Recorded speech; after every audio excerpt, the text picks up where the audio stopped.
Yada say ya mwakwa baby me Adom TV Badwam na Ocean yada Professor Yike Wallace say so de agudie mo nsam no abreye yakotie health tips no enso de edu so yi eno so ya pomuden komo no ahya no so se Ghana month na mu ne wo nti bibia bebia ya bi hunu Ghana su kakra ewo mu so ate ase ne yaduane die mu kra no yensesem wiase wunya bayram pesi na wunya makoni nkate edi twim na wo mo ne kakra guso ayese wanya ko bi aka ho enye no ano ako no aha nti enye ne sa enti me wo executive prostate center in Pedifon so ewa ha Dr. Carl Christ and a Dr. Theophilus Nyako ewa ha anopai ye ba bedi nkomo ahwe sede ya pomuden no emu nsam tie ne de uda na unyane na ahoden bibia wo ha no de nyame ase eseye ne mani nyina Pedifon mu akwaba Ejoso. Ampacho bibia boko de. Moya de mahofade ne ye Ghana mpa. Moya de do mo sepa. Mati prostate wo mu de na se ho mu di ho akotene. Nti executive prostate center. Eno e wo hefa. Pacho e wo UPSA area ho no. Atrako down Hamadina. Atrako down. To do atrako ho na bo se billboards wo ko ase kakra bia. Some nice hotel bi wo ho. Friend of Pelma Hotel. Udro bi so bia so wo executive prostate center akwaketo akwa ya wona ne kwa no be so wonsa e de wa ba ya share ho ti na ba bia ya share wona mo ene men ko Dr. Theophilus ana me hu prostate wom apart from no e de bi na ye wo executive prostate center nti the thing is say e dey need that so executive prostate center now so no there is a reason why nti ye ni sa e dey executive no en say oba hwa ye de bo kese bi anase ye be charge o sika brand bi de entisa executive treatment ye de magana ni bia obi biara obeba yaso ye eno won ti na edi ni da so executive prostate na wo ho no try wo say ye specialist in prostate management nti wo prostate problems bi ti say prostatitis anase benign prostatic hyperplasia anase wo de na da ne kokram po na which is prostate cancer poor no ye specialist ye bit me to ase once and for all at the amount into aside say ye prostate ye specialist in prostate treatment and prostate enlargement, prostatitis, prostate infections any idea no yes I share all other OPD cases it would tie now what diabetes, hypertension, high cholesterol and now say o dear infertility o power what you ba che ni na no ye ho adwuma ho afin so bone issues omo menya fractures omo me adwuma den say na honam ye o ya ne ade ni na no ye wo nuro ahodro e wo ho ye wo scanners ye wo labs ahodro p e wo ho no in fact me ne work say ye ne wo the best lab at the moment in Ghana because your machines na ye wo no analyzes any your reagents are one a special from the United States of America. I think so scanner are your friend 3D scanner. Mean in fact the whole Ghana 2 facilities per and it will be. The third facility Nyame Adom. The third clinic and as a hospital ya was 3D scanner it will say opesa scan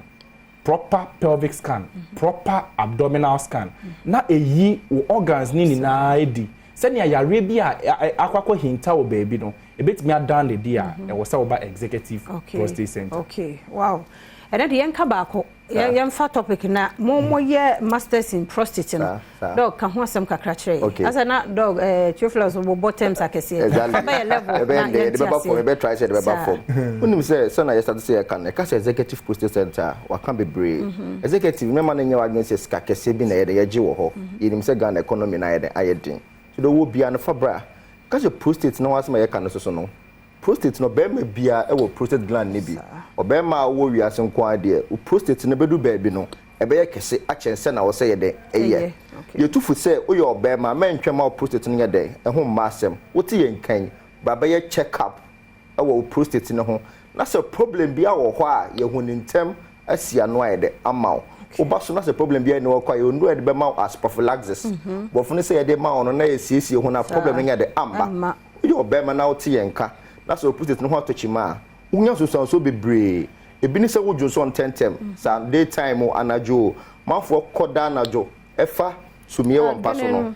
Odi Johnson kwa 1 hour bia be sora Johnson as I would that 7 hours and that's sorry 7 times I read them put na wet my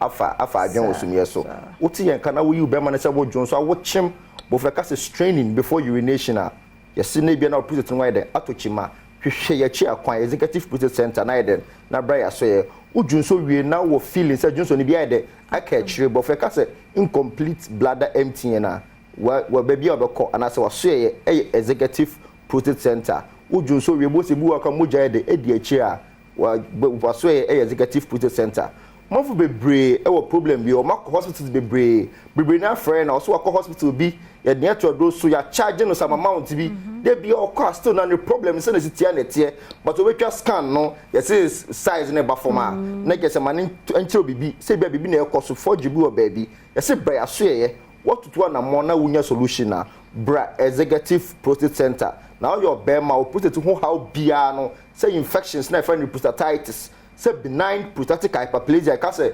prostate enlargement no and as a prostate cancer ama ya show catheter and as a rubber well say executive prostate center your bema na say what is ka worry oba nti ya show catheter and as a rubber anaju wuntimi nya den endi agro na say because so wunya this urine retention e do go hospital na say baba show rubber na nyema mienu na wo ho first say the show aniam no so ye ma wo sem e bi anesthesia bi na say bi e mama pain na go from there bi e the show raw na the sign for ni say because go to students wo ho na mo yom clinicals na bema brand ye you bema na ye the rubber shema ye nim guase men twema we nyina ye de emma bre ya so ye na scans na wo ho no ye ntwa ne hu size of the prostate ye de ye scan no 3D scan na e kan wasem no ye ma estimated prostate volume ye ma the actual volume it be twa nimu etwa achire etwa nchen ya we bia kokosie bia ne hu ni ntem ya nya wadu e de be mawo e be jo Johnson be ye test ne ma bia say ye e wo prostate health no ho no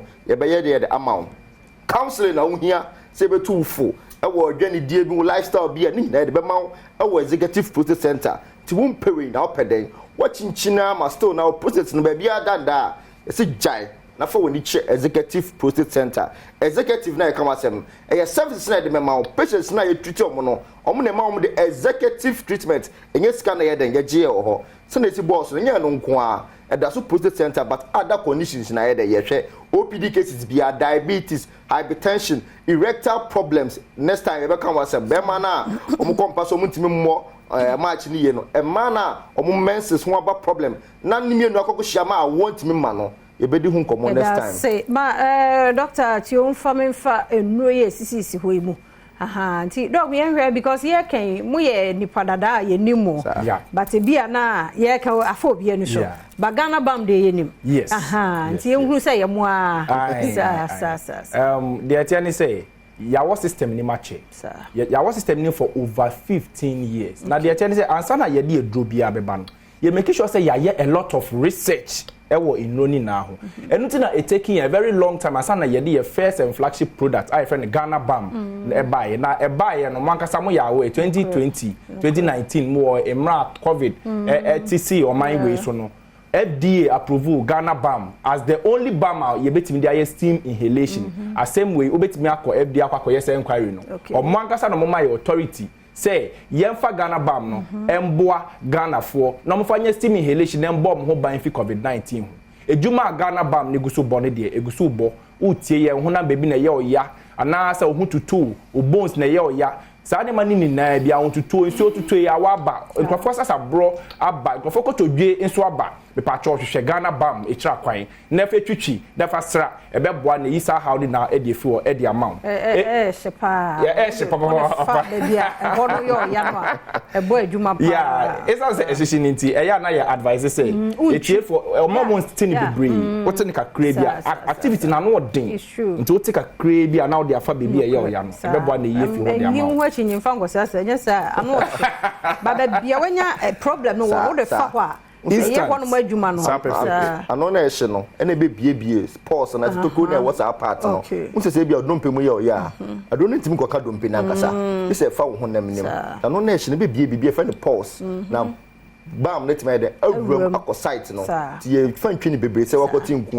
obu ene de enya papa o de beti asasa still no effect we dey for crab fasra ho e be kwa koye na adwuma na ma emre na kaka crab nti papa mi nti yeah nti e dey tew